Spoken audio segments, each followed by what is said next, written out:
জীবন যখন শিরোনাম হয়ে গেছে, ফুটবল নয় জীবন, সেখানে কোরিয়ারে ডেল্লো স্পোর্টের যে শিরোনামটা, এটা দেখলে আপনি বুঝতে পারবেন ইতালিয়ান আজকাল পত্রিকার বেশিরভাগ হেডলাইনই আসলে এইরকম, যারা সবাই মিলে মনে করছে এদোকে। এখন এই এদোকে কথা হচ্ছে, আপনি সম্ভবত ইন্টার মিলান এবং ফিওরেন্তিনার ম্যাচে এই দৃশ্যটা দেখেছেন, একটা হৃদয় বিদারক দৃশ্য।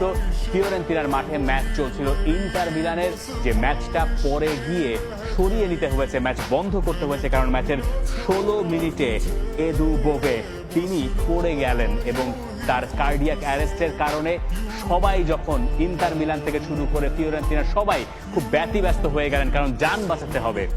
আপনি ফুটবল মাঠে অনেক সময় বলা হয় যে ফুটবল পৃথিবীর সবচেয়ে বড় খেলা এবং কোথাও কোথাও বোধ হয় জীবন মৃত্যুর চেয়েও অনেক গুরুত্বপূর্ণ হয়ে যায় ফুটবল, কিন্তু আসলে কি তাই? আসলে তা নয়। দিন শেষে এটা একটা বিনোদন, কিন্তু যখন এই জীবন মরণের টান পড়ে তখন আর মানুষে কোনো ভেদাভেদ থাকে না, দলে দলে কোনো ভেদাভেদ থাকে না। আপনি এই ছবিটা দেখুন, ইন্টার মিলানের ফুটবলার ফিওরেন্তিনার ফুটবলারকে জড়িয়ে ধরে সান্ত্বনা দিচ্ছেন, কারণ যে দৃশ্য খানিকক্ষণ আগে দেখা গেছে, এরপরে ফুটবল মাঠে থাকাটা সে কথা আপনি ভুলেই যান। পরের দিন জীবন চালানোই আসলে মুশকিল। আপনার সাথের একজন ফুটবল খেলছিল, এই খানিকক্ষণ আগেও একটা পাস দিয়েছে, একেবারেই তরুণ, তার এইরকম দশা। এবং কেন ফিওরেন্তিনার ফুটবলারদের উপরে এর প্রভাবটা বেশি? তার কারণ 2018 সালে ফিওরেন্তিনার ক্যাপ্টেন ডেভিডে আস্তরি, তিনিও মারা গিয়েছেন একটা ম্যাচ শুরুর আগে, সেটা হচ্ছে তার হোটেল রুমে।